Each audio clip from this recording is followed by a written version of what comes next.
नमस्कार, AB star news देख रहे हैं आप और मैं हूं आपके साथ सोहन सिंह। वक्त हो चला है आपका राज्य आपकी खबरों का, जिसमें सबसे पहले बात करेंगे बिहार के सुगौली की, जहां इन दिनों बकरी चोर घूम रहे हैं।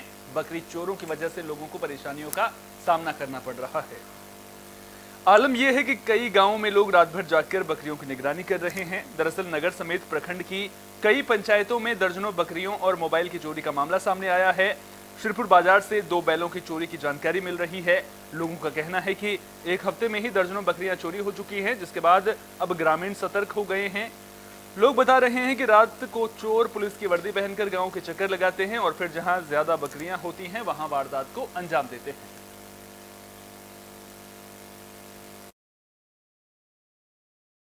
बकरी 4 गो गोभिना चोरी भइल बा, मोबाइल चोरी भइल बा, जो बकरिया ले गइल बा उहो मोबाइलो ले गइल बा। कहाँ घर बटे रहो? गीधा घर परी हमार घर में से भइल बा चोरी? घर में से थाना में गए रहनी है? गए रहनी है का थाना में तो निरोध अथी लिखा के कागज गईनी है तो वहाँ के कहतन कि बकरिया के काहे ले लिखौल, केस काहे लिखौल बोली सानहा दियाला बोली जे थाना में। पश्चिमी चंपारण के शिकारपुर थाना इलाके से लूट का मामला सामने आया है। 4 बदमाशों ने एक फाइनेंस कंपनी में लूट की वारदात को अंजाम दिया है। बदमाश कंपनी से 8,76,800 रुपए की लूट की वारदात को अंजाम देकर मौके से फरार हो गए। मामले की जानकारी मिलने पर पहुंची पुलिस ने जांच शुरू कर दी है। जानकारी के मुताबिक ये फाइनेंस कंपनी रोजाना शाम को बंद हो जाती है, लेकिन लूट वाले दिन ये कंपनी देर रात तक खुली थी। पुलिस बदमाशों की तलाश में जुट गई है।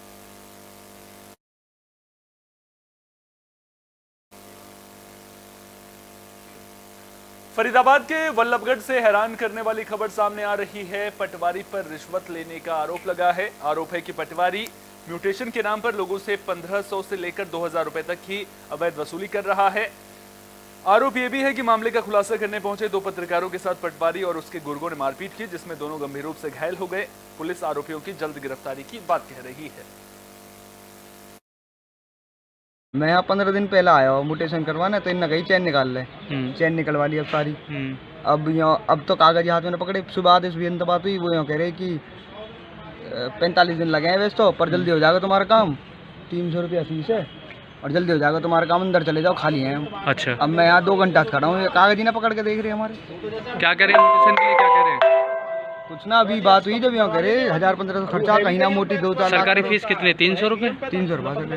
इसमें जैसी पत्रकारों द्वारा शिकायत दी गई थी, थाना सिटी बल्लभगढ़ में मुकदमा दर्ज कर लिया गया था और इसमें जो कानूनी कार्रवाई जो बनती है वो की जा रही है और आरोपियों के खिलाफ जो अभी इन्वेस्टिगेशन में जो आया है, जो एविडेंस कलेक्ट हुए हैं, उसके आधार पर कार्रवाई की जाएगी। उनको गिरफ्तार किया जाएगा जो भी बनता है। क्या नाम है पटवारी का? कुछ पता चल पाया पटवारी का नाम और कब तक गिरफ्तारी हो पाएगी? ये जैसे कि आप लोगों ने शिकायत मिली थी, उसमें पटवारी का नाम आदेश है और उसके कुछ। हरियाणा के यमुनानगर में स्टेट विजिलेंस टीम का एक्शन देखने को मिला है। एक पटवारी को रिश्वत लेने के आरोप में गिरफ्तार कर लिया गया है। पटवारी के कब्जे से 1000 रुपए भी बरामद किए गए हैं। दरअसल स्टेट विजिलेंस टीम ने 1 सितंबर को पटवारी के सहायक को 8000 रुपए रिश्वत के साथ रंगे हाथों गिरफ्तार किया था। जानकारी के मुताबिक पटवारी के सहायक ने इंतकाल पर नाम चढ़ाने के एवज में 10,000 रुपए की रिश्वत की मांग की थी, जिसमें से शिकायतकर्ता 2000 रुपए पहले ही दे चुका था।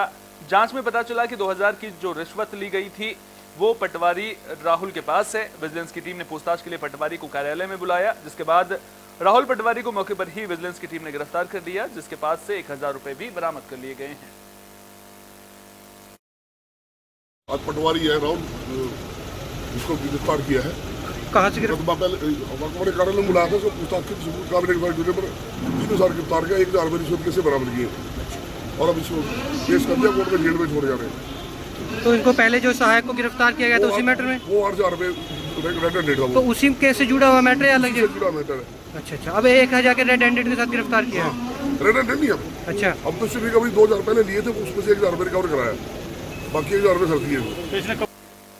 अगले साल लोकसभा चुनाव होने हैं, जिसको लेकर बीजेपी ने तैयारियां तेज कर दी हैं। बीजेपी के नेता लगातार सरकार की उपलब्धियां गिनवाते हुए नजर आ रहे हैं।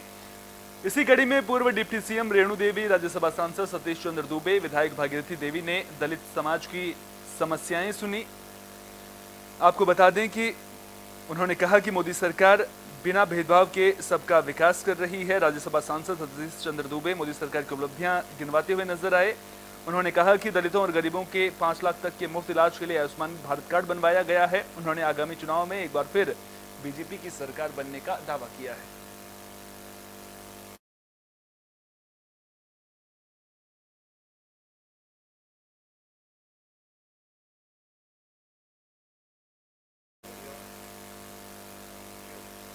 पच्चीस सितंबर को चौधरी देवीलाल की जयंती है। इस मौके पर INLD सम्मान रैली का आयोजन करेगी, जिसको लेकर तैयारियां तेज हो गई हैं। रैली की तैयारियों का जायजा लेने अभय चौटाला पहुंचे। इस दौरान उन्होंने भूपेंद्र सिंह हुड्डा पर जमकर निशाना साधा और कहा कि हुड्डा बीजेपी के इशारों पर काम कर रहे हैं। उन्होंने सवाल पूछा कि जो भूपेंद्र सिंह हुड्डा खुद को CM पद का दावेदार बताते थे, आखिर वे अब चुप क्यों हैं? 12-13 राजनीतिक दलों के अलग अलग जो पार्टी के मुखिया हैं, जिनकी अपनी एक बड़ी पहचान, उन सबको बुलाए।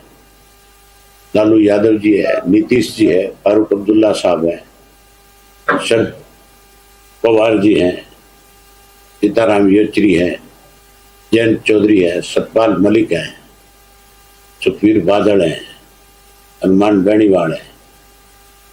ये इस किस्म के जो लीडर हैं, उन सबको हमने निवेदन किया है, आमंत्रित किया है, और वो सारे के सारे पहले भी आए थे, अब की बार फिर सब लोग आ रहे हैं। कांग्रेस से आप बताओ किसको निमंत्रण दूं? सेंटर में तो सेंटर में तो निमंत्रण हमने देना है, हुड्डा को देना है तो बता। सेंटर में जैसे आपने घटक दल। बिहार के सुगौली में नगर पंचायत कार्यालय जंग का अखाड़ा बन गया। आपको बता दें कि बैठक के दौरान झड़प देखने को मिली है।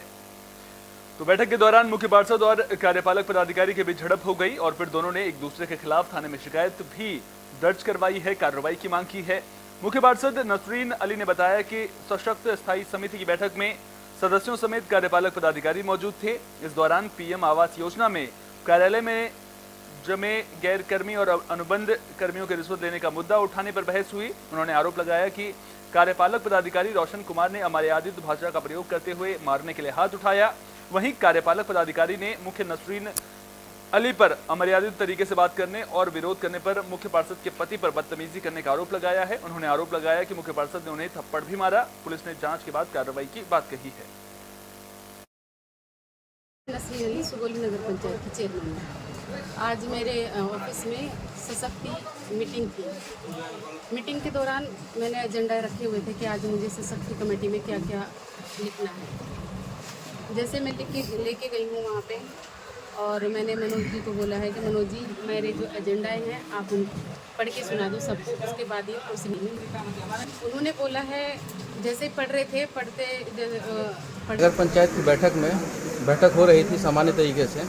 अचानक से बात करते करते मुख्य पार्षद के द्वारा काफ़ी अशोभनीय तरीके से मुझसे वार्तालाप किया जा रहा था। इस बात का मैंने विरोध किया तो मुख्य पार्षद के द्वारा उग्र होकर और उनके पति के द्वारा, जो कि उस कमरे में घुसकर उस मीटिंग में ज़बरदस्ती शामिल हो रहे थे, कि मेरे साथ बदतमीजी की गई, रेबे कहा गया और उसका विरोध किया। तो उसके पति ने मुझे देख लेने की, बता देने की धमकी दी और उसी समय मुख्य पार्षद ने मुझ पर एक थप्पड़। पश्चिमी चंपारण से हैरान करने वाली खबर सामने आ रही है। शुगर मिल से निकलने वाले केमिकल वाले पानी से किसानों की फसल बर्बाद हो रही है, जिसके बाद किसान शुगर मिल पर कार्रवाई और मुआवजे की मांग कर रहे हैं। मामला नरकटियागंज के बनवरिया पंचायत के चतुर्भुजवा गांव का है। आरोप है कि रामनगर शुगर मिल ने बाढ़ में केमिकल वाला टेमा का पानी छोड़ दिया था, जिससे किसानों की हजारों एकड़ फसल सड़ गई है। जिला कृषि पदाधिकारी प्रवीण कुमार राय और स्थानीय विधायक रश्मि वर्मा मामले की जानकारी मिलने के बाद चतुर्भुजवा गांव पहुंचे और खेतों में जाकर जायजा लिया। उन्होंने किसानों को हर संभव मदद करने का आश्वासन दिया है। उसका एरिया का हम लोग सर्वे करवाते हैं स्टाफ के माध्यम से। क्या आपको लग रहा है केमिकल पानी तैर रहा है इन किसानों की फसल पर और इनकी जिंदगी पर? ये जांच का विषय है, जांच के बिना से कुछ भी कहना। आप क्या देख रहे हैं, तो नजर आ रहा है कि नहीं? केमिकल नज़र से पता तो चलता नहीं है, तो उसके लिए एक टीम है, विभाग है और जांच होती है, जांच के बाद ही पता चलता है। आपने कोई एक्शन लेते हुए यहाँ तक सबको भेजा है और लगातार अपनी निगाहें बनाए हुए हैं इस क्षेत्र पर, तो किसान यहाँ के आश्वस्त रहें कि ये बहुत जल्दी हम लोग को जो डैमेज हुआ है, मेरा डिमांड है कि डैमेज जो है उसको सबसे पहले हम लोग उसको की पूर्ति हो, मुआवजा के रूप में। दूसरी कि जो मिट्टी जो सॉयल जो डैमेज हो चुका है उसको कैसे फिर से उर्वरा करने की बात हो, ये ज़रूरी विषय है। बिकॉज अगली बार फिर यही प्रॉब्लम होगी और फिर प्रॉब्लम यही आएगी कि इसी प्रकार का फसल हम लोग को फिर काटने को मिलेगा। तो सबसे पहले तो दोबारा पानी यहाँ नहीं आ पाए इसकी तैयारी, और उसके बाद जो सॉयल डैमेज हो चुका है, मिट्टी जो खत्म हो चुकी, खराब हो चुकी है और दिनों दिन बर्बाद होती जा रही है, उसको कैसे उर्वरा बनाने की, ताकि वो जो किसान जो खेती जो इस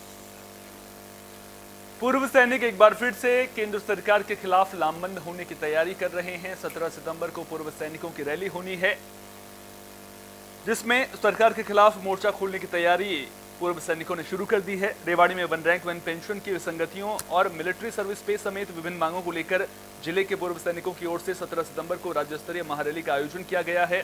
पूर्व सैनिक संगठन के आह्वान पर रेवाड़ी के हुड्डा ग्राउंड में रविवार को पूर्व सैनिकों की ऐतिहासिक महारैली होगी, जिसमें प्रदेश के सभी जिलों से सैकड़ों की संख्या में पूर्व सैनिक भाग लेंगे। रैली को लेकर पूर्व सैनिक संगठन ने बैठक की, जिसमें रैली के सफल आयोजन को लेकर चर्चा की गई।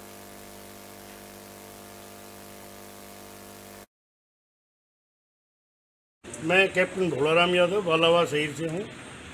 आज की जो मीटिंग का मुद्दा था 17 सितंबर 2023 को हम एक महारैली कर रहे हैं। वो महारैली किस विषय में हो रही है? OROP-2 की विसंगतियाँ और सेना में जवान जेसीओज और ऑफिसर्स में दुर्व्यवहार की बातें जो दूर आ रही हैं, भेदभावपूर्ण कार्य हुए हैं। जो OROP में दिया गया है, ऑफिसर्स को बहुत ज़्यादा दे दिया गया है, जवान को लेस मात्र दिया है, जेसीओज और ओनली रैंक को कुछ नहीं दिया। हमारी रेवाड़ी में महारैली पूर्व नौसैनिकों की 17 सितंबर को है और पिछले 6 महीने से जंतर मंतर रामलीला ग्राउंड में हमारे धरना प्रदर्शन चल रहा है। आज हमारे प्रधान राजपाल जी ने ये मीटिंग बुलाई है और हरियाणा से, दिल्ली से सभी संगठन से लोग आए हैं।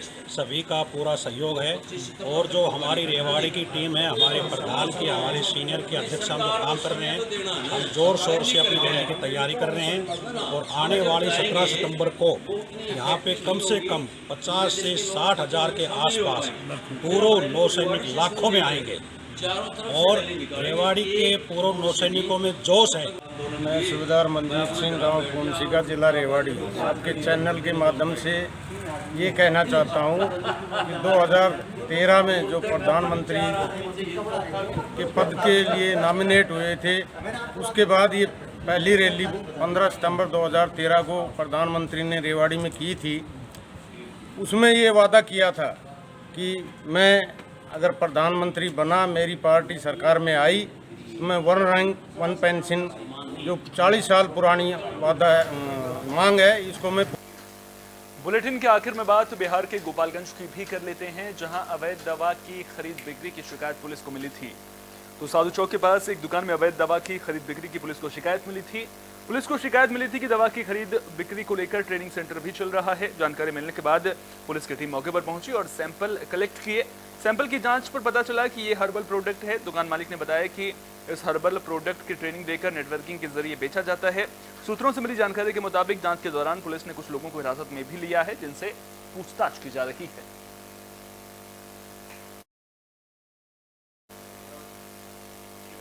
आपका राज्य आपकी खबरों में फिलहाल के लिए इतना ही। अपना बहुत बहुत ख्याल रखिए। देश और दुनिया की तमाम अहम खबरों के लिए देखते रहिए AB स्टार न्यूज।